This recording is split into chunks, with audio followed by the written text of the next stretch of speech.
نحمده ونصلي على رسوله الكريم أما بعد فقد قال الله تبارك وتعالى في كلامه المجيد أعوذ بالله من الشيطان الرجيم بسم الله الرحمن الرحيم يا أيها الذين آمنوا لا تخونوا الله والرسول وتخونوا أماناتكم وأنتم تعلمون وقال النبي صلى الله عليه وسلم من ظلم من الأرض شيئا طوقه الله من 7 أراضين وقال لا إيمان لمن لا أمانة له ولا دين لمن لا عهد له وقال نحن معشر الأنبياء لا نورث وما تركناه فهو صدقة أو كما قال النبي صلى الله عليه وسلم.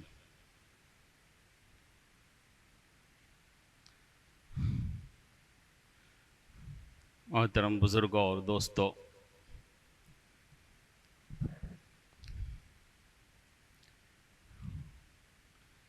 آج کل جو ہمارے ملک میں ایک اہم مسئلہ چل رہا ہے، بلکہ موضوع گفتگو ہے، ہر کوئی اس کے بارے میں بات کرتا ہے، لیکن غالباً جس کو شعور اور علم نہ ہو وہ نہ کرتا ہو، لیکن جس کو دین کے بارے میں اور اپنے قوم و ملک و ملت کے بارے میں تھوڑی بہت فکر ہے تو وہ اس سلسلے میں ضرور باتیں کرتا ہے. وہ وقف والا مسئلہ ہے کہ ہمارے بزرگوں نے جو جائیداد اور زمینیں وقف کی ہیں، انہوں نے وقف کرنے کے وقت جو نیت کی تھی کہ میں اتنی زمین مسجد میں دے رہا ہوں، یا اتنی زمین عیدگاہ میں دے رہا ہوں، یا فلاں کام میں دے رہا ہوں، مدرسے میں دے رہا ہوں، تو جو جائیداد و زمین وقف کرنے والا جس نیت سے وقف کرتا ہے اس کو وہیں پر خرچ ہونا چاہیے. لیکن ہمارے ملک میں جو حکومت ہے، ہماری ان جائیداد جو مسلمانوں اور اسلام کا حق ہے، اس کو بری نظر سے یہ حکومت دیکھ رہی ہے، بلکہ اس کو ہتھیانے اور ہڑپ کرنا چاہتی ہے. اس طرح کے قانون اور آئین بنا کر کسی نہ کسی طرح سے بہانے بنا کر ہم ہڑپ کر لیں. وہ جو بلی روٹی بانٹتی ہے کہ ادھر زیادہ ہو گیا تو اس کو کھا لیا، ادھر زیادہ ہو تو اس کو کھا لیا، یعنی سب کسی نہ کسی بہانے سے پوری روٹی ہی ختم کر دی. اس طرح کے بہانے ان لوگوں نے لگائے ہیں، ایسے قانون انہوں نے جو ہے لگائے ہیں کہ ہم کسی نہ کسی طرح اس کو وقف کر لیں، کسی نہ کسی طرح ہم ہڑپ کر لیں. جو مسلمانوں کی یہ جائیداد ہے، اس میں سب سے بڑا ایک قانون یہ ہے کہ جو وقف بورڈ ہے، ایک عام طور سے ہمارے ہندوستان میں 2 وقف بورڈ ہیں، ایک شیعہ اور ایک سنی. تو ان کا یہ قانون یہ ہے کہ وقف بورڈ میں اصل جو مینیجر ہوگا، جو اصل آدمی ہوگا، وہ ہندو ہوگا، وہ مسلمان نہیں ہوگا. اور 2 مسلمان جو ہوں گے اس کے ممبر ہوں گے، یعنی پورا اختیار جو اس کا ہوگا، مالک ہندو ہوگا، مسلمان نہیں ہوگا. جو ایسا نہیں ہو سکتا، بلکہ اس کا قانون یہ ہے کہ جو وقف بورڈ ہے اس کو سارا پورا اختیار ہوا کرتا ہے، اور وہ وقف بورڈ اپنے سمجھ کے مطابق، بلکہ یوں کہ جہاں پر وقف کرنے والے نے نیت کی تھی اور جہاں خرچ کرنے کے لیے کہا تو وہیں خرچ کرنا ہے. اب اگر وہ تو کوئی مسلمان ہی اس کا مالک بن سکتا ہے، کوئی غیر تو نہیں بن سکتا، تو انہوں نے یہ قانون بنایا ہے کہ کوئی ہندو اس کا مالک ہوگا، اصل کوئی ہندو ہوگا، اور ممبر 2 مسلمان ہوں گے. ایک سب سے بڑا قانون یہ ہے. اس کے بعد یہ ہے کہ وقف کرنے والا کم از کم 5 سال کا مسلمان ہونا ضروری ہے. چلیے، دوسرا قانون یہ ہے کہ اگر وقف کی زمین و جائیداد میں کسی طرح کا جھگڑا ہو گیا ہے نا، کسی نے کہا کہ نہیں یہ وقف کی نہیں ہے، یہ زمین ہماری ہے، یہ فلاں کی نہیں، یہ مسجد کی زمین نہیں، یہ مندر کی زمین ہے، یہ فلاں کی زمین، یہ عیدگاہ کی نہیں، تو پھر ایسی صورت میں اس کا فیصلہ جو مجسٹریٹ ہوگا، وہ کلکٹر ہوگا، وہ کرے گا۔ پہلے یہ تھا کہ وقف بورڈ کرے گا یا جو اس کے ذمہ دار ہوتا تھا، لیکن اب تو صاحب کورٹ کرتی یا کچھ بھی ہے، لیکن یہ کہ جو کلکٹر ہوگا وہ اس کا فیصلہ کرے گا، اور صاحب کہ یہ فلاں کی زمین ہے۔ اور دوسری بات یہ ہے کہ یہ جو وقف کی زمین ہے حکومت کی تحویل میں آ جائے گی، اور حکومت مسلمانوں کے غریبوں اور نادار وغیرہ میں یہ خرچ کرے گی، یعنی حکومت خود خرچ کرے گی، اس کو اختیار نہیں ہوگا مسلمانوں کو کہ وہ جو چاہے وہ کریں۔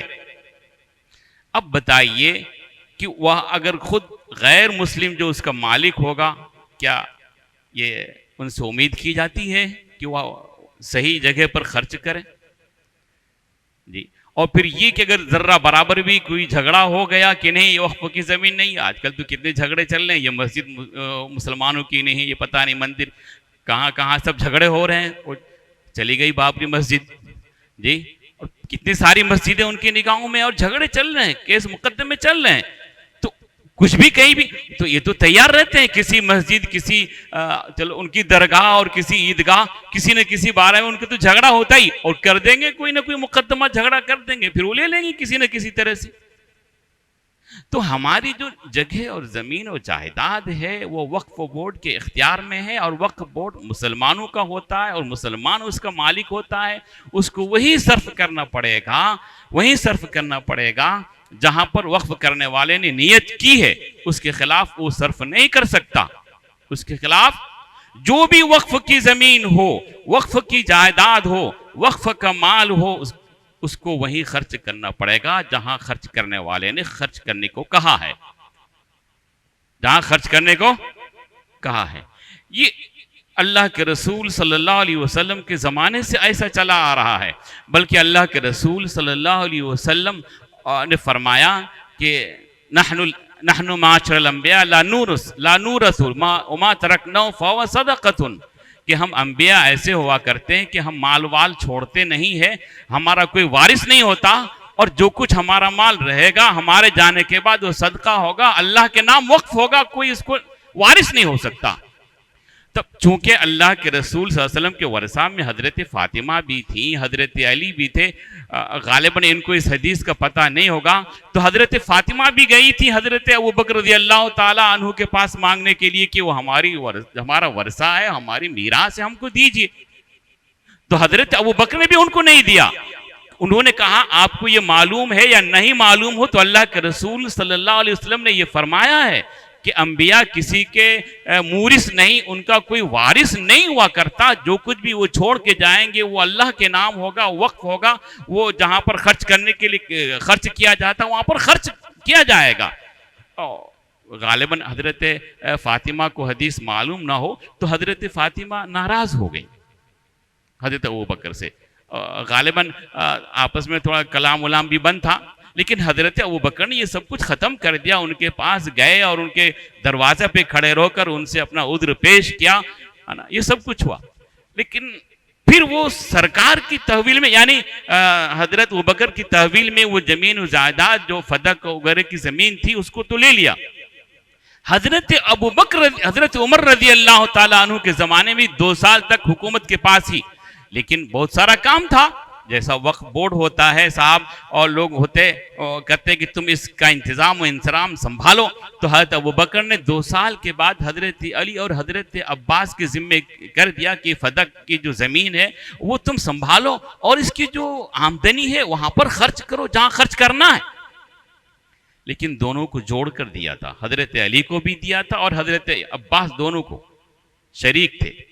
اب جہاں 2 آدمی شریک ہوں گے جس کام میں تو لڑائی جھگڑا ہوگا، اختلاف ہوتا ہے، رائے کا اختلاف ہوتا ہے، اور پتہ نہیں میں یہ چاہتا ہوں آپ یہ چاہتے ہیں، میں سمجھتا ہوں کہ یہ راستہ بہتر ہے، آپ سمجھتے کہ یہ راستہ بہتر ہے، آپ کی بات نہیں مانی گئی اور انہوں نے اپنی طرف، تو اختلاف ہوتا ہے، اور اس میں جو زیادہ طاقتور ہوتا ہے اس کا غلبہ ہوتا ہے، اپنی رائے کے مطابق عمل کرتا ہے، تو دوسرا جھگڑتا ہے کہ میرے مطابق اس نے عمل نہیں کیا۔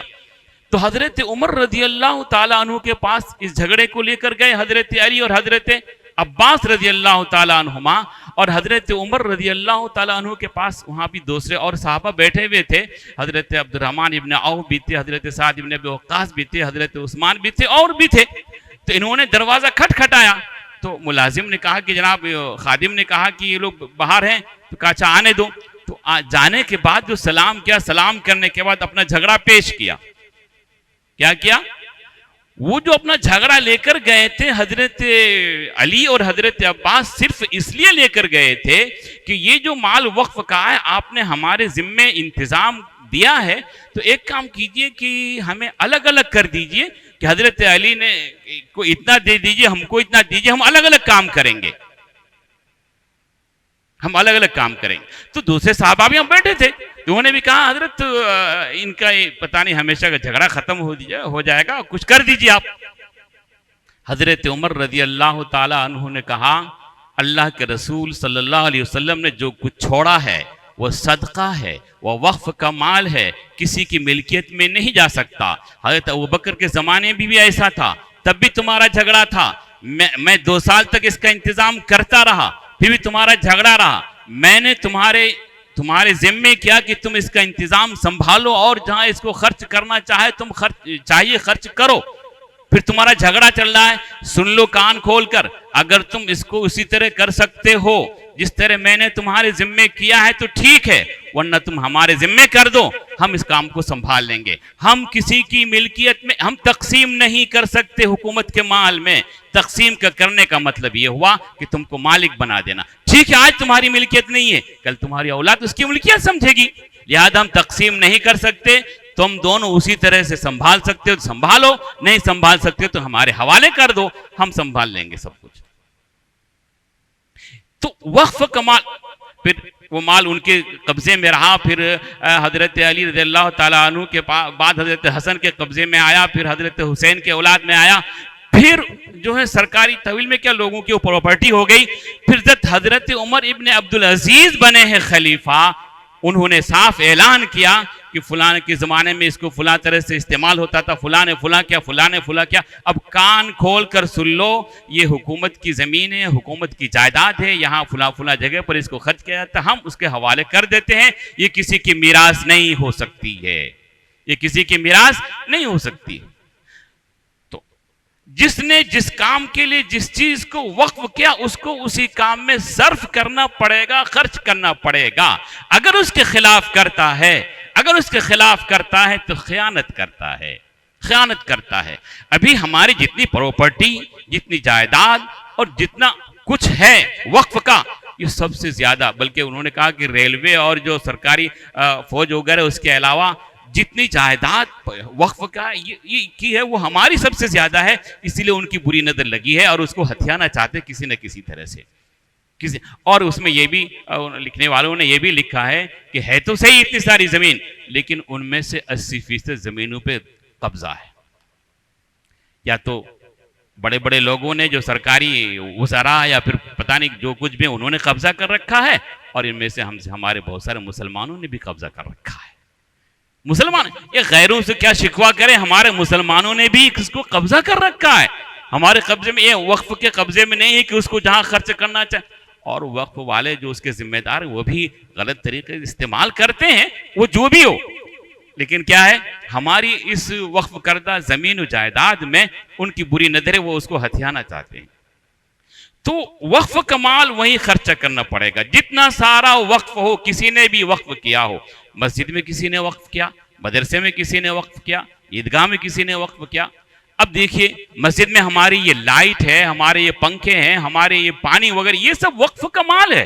اس کو صحیح مصرف میں ہم کو استعمال کرنا پڑے گا. ہم کو اجازت یہ نہیں ہے کہ ہم پنکھے چلا کے چھوڑ دیں, ہم اے سی چلا کے چھوڑ دیں اور ہم کو کوئی اس کا احساس بھی نہ ہو. ہم اتنا ہی کر سکتے ہیں جتنی ہماری ضرورت ہو. یہاں تک کہ پانی ہے, ہم پانی وضو کرنے کے لیے آتے ہیں اور نل کھول کے چھوڑ دیتے ہیں, یہ وقف کا مال ہے. وقف کے مال کے بارے میں, پانی کے بارے میں تو یہ فرمایا فقہا نے, اگر پانی اپنا ہے پھر بھی ضرورت سے زیادہ خرچ کرتے ہیں تو مکروہ ہے. اگر پانی آپ کا اپنا نہیں ہے, وقف کا ہے, اگر ضرورت سے زیادہ خرچ کرتے ہیں تو وہ حرام ہے. کیا ہے؟ حرام. تو ہم وضو کرنے آتے ہیں نل کھول کے چھوڑ دیتے ہیں بلکہ بالکل فاسٹ کر دیتے ہیں. ہم کو جتنا چاہیے، جتنی پانی کی ضرورت ہے اتنا ہی ہم کو پانی استعمال کرنا چاہیے. ضرورت نہیں ہے ہاتھ مل لیں، ہم کو چاہیے کہ نل بند کر دیں، لیکن ہم ایسا نہیں کرتے. ہم ایسا نہیں کرتے بلکہ چھوڑ دیتے ہیں اور نل کھلا ہے، مسح بھی کرتے ہیں اور پتہ نہیں کیا کیا کرتے ہیں، باتیں بھی کرتے ہیں. باتیں نہیں کرنی چاہیے، پھر بھی باتیں کرتے ہیں، لیکن نل کھلا تو ہم اس کو استعمال نہیں کر سکتے. تو جو بھی غلط استعمال کرے گا مسجد کی چیزوں کو، کوئی چیز بھی، اب ہم 2-3 آدمی بیٹھے ہیں، ایک پنکھا وہاں چل رہا ہے، ایک پنکھا وہاں چل رہا ہے، ایک پنکھا، ہر آدمی نے ایک ایک پنکھا چلا کے چھوڑ دیا ہے. نہیں بھائی، یہ اگر ہے ضرورت ہے تو جہاں ایک آدمی بیٹھا دوسرا وہاں جا کر بیٹھ جائے، تم بھی اس سے ہوا لو. لیکن نہیں، ہر ایک نے اپنے ضرورت کے لیے ایک پنکھا یہاں چالو، ایک پنکھا وہاں چالو، ایک پنکھا وہاں چالو. نہیں، یہ وقف کا مال ہے، آپ کی جائیداد نہیں ہے، اپنی ملکیت نہیں ہے، اپنی ملکیت نہیں ہے. لہذا استعمال ہم اس طرح سے نہیں کر سکتے جس طرح پانی. اللہ کے رسول صلی اللہ علیہ وسلم نے فرمایا اگر جاری ندی پانی ہے اس میں بھی تم اگر غلط استعمال کرتے ہو تو وہ بھی اسراف ہے، اس میں بھی گناہ ہوگا. پانی بہہ رہا ہے، اس کو بھی اگر پانی استعمال زیادہ کر رہے ہیں تو وہ بھی اسراف میں داخل ہے. جی وہ تو پانی بہہ رہا ہے پھر بھی. تو ہمارا یہ پانی جو ہم کو استعمال کرنے کے لیے دیا جاتا ہے، وضو کرنے کے لیے کسی بھی، ہم اتنا ہی استعمال کر سکتے ہیں جتنے بھی ہماری ضرورت ہے. اس سے زیادہ استعمال کریں گے، لائٹ ہم اس سے زیادہ چلائیں گے، پنکھے ہم زیادہ چلائیں گے تو ہم کو گناہ ہوگا. ہم کو کیا ہوگا؟ لہذا ہم اس کو استعمال نہیں کر سکتے. اتنا ہی استعمال کرنا چاہیے جتنا استعمال کرنے کا حق ہے. ہم کو اس کا خیال کریں. ہمارے بزرگوں کے بارے میں تو میں نے یہ بھی سنا ہے کہ جو ریلوے میں سفر کرتے ہیں اس میں پانی چونکہ اپنا نہیں ہوتا، پانی اپنا نہیں ہوتا، اس کو بھی وہ غلط استعمال نہیں کرتے، زیادہ استعمال نہیں کرتے. نماز پڑھنی ہے تو نماز ایسے وقت میں وضو کرتے ہیں کہ 2 ٹائم کی نماز میں ایک وضو سے کر لیں. ہمارے بزرگوں نے ایسا عمل کر کے دکھایا. ہماری بھی کوئی چیز بھی ہو، اسراف اللہ کے رسول صلی اللہ علیہ وسلم نے فرمایا کہ اسراف حرام ہے، تبذیر حرام ہے. ایک اسراف ہے اور ایک تبذیر ہے. اسراف یہ کہتے ہیں کہ صاحب جہاں پر خرچ کرنا چاہیے وہاں ضرورت سے زیادہ خرچ کر دیا، یہ بھی کیا ہے؟ جائز نہیں ہے. تبذیر اس کو کہتے ہیں کہ جہاں خرچ ہی نہیں کرنا چاہیے وہاں خرچ کر دیا. فرمایا کہ اللہ تبارک تعالیٰ نے قرآن پاک میں جو مبذرین ہے، جو زیادہ خرچ کرنے والے، ناجائز ناحق خرچ کرنے والے ہیں، وہ شیطان ہے، شیطان کے بھائی ہیں، شیطان ہے. تو اسی طرح وقف کی زمین ہو، وقف کی جائیداد ہو، کوئی ایسی چیز ہو جس میں ہماری ملکیت نہیں ہے، دوسرے کا مال ہے، اس کو خیانت کرنا کہتے ہیں. اللہ تبارک و تعالیٰ نے فرمایا تم اللہ تبارک و تعالیٰ کے ساتھ خیانت کرتے ہو، رسول کے ساتھ خیانت کرتے ہو، خود اپنے ساتھ خیانت کرتے ہو. تمہیں معلوم ہے کہ خیانت کرنے والے کا انجام کیا ہوتا ہے. خیانت کرنے والے کا انجام کیا ہوتا ہے؟ جو قرآن پاک کی میں نے آیت پڑھی اس میں خیانت کرنے کا والا جو انجام ہوتا ہے، اللہ کے رسول صلی اللہ علیہ وسلم نے بھی فرمایا کہ بھئی جو کوئی کسی دوسرے کی زمین ذرہ برابر بھی ہڑپ کر لے گا، ایک بالشت ہی صحیح، قیامت کے دن اس کے گلے میں توق بنا کر ڈال دیا جائے گا. ایک روایت میں یہ ہے کہ اس کو زمین میں اس طرح سے دھسا جائے گا کہ 7 طبق زمین میں دھستا جائے گا، اور جتنی زمین اس نے ہڑپ کی وہ زمین اس کے گلے میں توق جیسے بن جائے گی. دوسری روایت میں ہے کہ اس کے گلے میں سانپ بن جائے. یہ تو دوسرے کے مال اور زمین ہڑپ کرنے میں ہے. اللہ کے رسول صلی اللہ علیہ وسلم نے فرمایا کہ اس کا ایمان نہیں جس کے اندر امانت داری نہیں ہے، جو دوسرے کے مال کو ناحق کھاتا ہے، جی جس میں اپنی ملکیت نہیں، بہانہ بنا کر کسی نہ کسی طرح سے لے لیتا ہے. اپنے چاہے بھائی کی ہو، بہن کی جائیداد ہو، کوئی بھی ہو، غلط استعمال کرے گا، غلط لے گا، وہ ناحق ہوگا. اللہ کے یہاں اس کو جواب دینا پڑے گا. کیا فرمایا؟ جس کی امانت داری نہیں اس کا کوئی ایمان ہی نہیں. ارے مومن ہو کر ایسا کر سکتا ہے؟ ایمان کا یہ حکم ہے. ایمان کا تم دعویٰ کرتے ہو اور تم وہاں امانت داری کے خلاف خیانت کرتے ہو. پھر اللہ کے رسول نے اسی حدیث میں فرمایا، کیا فرمایا؟ لا دین لمن لا عہد لہ. اس کا کیا دین ہے؟ وہ کیا دیندار آدمی، وہ کیا ایمان والا ہے جو کسی کے ساتھ عہد و پیمان کرتا ہے، وعدہ کرتا ہے، پھر وعدہ خلافی کرتا ہے. پھر کیا کرتا ہے؟ پھر وعدہ خلافی کرتا ہے. یہ اسلام اور مسلمانوں کا یہ شعار نہیں ہونا چاہیے. مسلمان ایسا نہیں کرتے، ایسا مسلمان نہیں کرتے کہ کسی کو دھوکہ دے، کسی کے ساتھ خیانت کرے، ایسا نہیں کر سکتا. مسلمان ایسا نہیں کرتا. امانت داری کا خیال کرنا چاہیے. جو چیز جہاں پر استعمال کرنی چاہیے وہاں پر وہ استعمال کی جائے. اس میں ایک واقعہ میں نے اس سے پہلے بھی سنایا، یہ مسلمانوں کا حال ہو چکا ہے، بلکہ ان کا مزاج، ان کی عادت، ان کی خصلت بن چکی دوسرے کو دھوکہ دینا، دوسرے کا مال ہڑپ کرنا. ایک صاحب بتا رہے، ایک صاحب یہ واقعہ نقل کیا، ایک عربی پرچے میں یہ واقعہ تھا. تو انہوں نے یہ نقل کیا کہ ایک مسلمان کہیں جا رہا تھا تو اس کے پاس مال تھا، تو اس نے کہا کہ چلو کسی کے پاس میں رکھ دوں امانت کے طور پر، پھر میں آؤں گا تو اس سے لے لوں گا. تو اس کی ایک یہودی سے دوستی تھی، ایک یہودی سے دوستی تھی. اس یہودی کے پاس اس مال کو رکھ دیا اس نے، اور پھر چلا گیا سفر پہ. سفر سے آیا، اس یہودی سے مال مانگا تو یہودی نے دینے سے انکار کر دیا، میں نہیں جانتا. تو لوگوں کو پتا چلا، لوگوں نے کہا کہ بھئی وہ فلاں اس کا گرو ہے، جاؤ اس کے پاس جاؤ، وہ تمہارا مسئلہ حل ہو جائے گا. وہ وہاں گیا، اس یہودی جو اس کا گرو تھا ایک پرچی اس کو لکھی دی اور کہا اس کو تم دیکھنا مت، نہ پھر معاملہ الٹا ہو جائے گا. وہ پرچی لے جا کر اس نے اس کو دیا اور فوراً لا کے اس کا مال اس کو دے دیا. آخر بھی کیا بات ہے، اتنی میں نے اس کو کہا چلو تم آدھا لے لینا، مجھے آدھا دے دو، لیکن وہ دینے کو تیار نہیں. اس میں کیا تھا، ایک چھوٹی سی پرچی. اس نے بتایا اس میں لکھا تھا کہ تم کب سے مسلمان ہو گئے. کیا لکھا تھا، تم کب سے یعنی مسلمانوں کی یہ عادت ہے کسی کو دھوکہ دینا، کسی کے مال کو ہڑپ کرنا، اور کسی کو نہیں. یہ مسلمان کرتے، تم بھی مسلمان ہو گئے، مسلمانوں جیسا کرتے ہو. دیکھیے اس کو اتنی اس کو جو ہے اس کو برداشت نہیں ہے. اور ہمارے مسلمان پتہ نہیں کیا کیا نہیں کرتے، اور لوگ کیا کیا نہیں کہتے، پھر بھی سب کچھ کرتے جاتے جانتے ہوئے بھی. لیکن ہم کو چاہیے ہم مسلمان ہونے کی حیثیت سے اسلام کا جو حکم ہے اس کی پابندی کریں، اس پر عمل کریں. اسی میں نجات دنیا میں بھی ہے، آخرت میں بھی ہے. ہم دنیا میں کسی طرح بچ بھی جائیں گے، آخرت میں بچنا بہت مشکل ہے.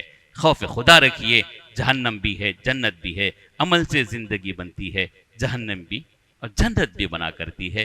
عمل کر کے ہم چاہیں جنت میں جائیں، چاہے جہنم میں جائیں، وہ ہم کو اختیار، اللہ نے ہم کو اختیار دیا ہے. لہذا ہم مسلمان ہونے کے ناطے ایسا نہ ہو کہ ہم مسلمان کہلائیں اور آخر میں ہمارا شمار ان کے ساتھ ہو. اللہ تبارک و تعالی ہم کو عمل کرنے کی زیادہ توفیق دے. وما آخر دعوانا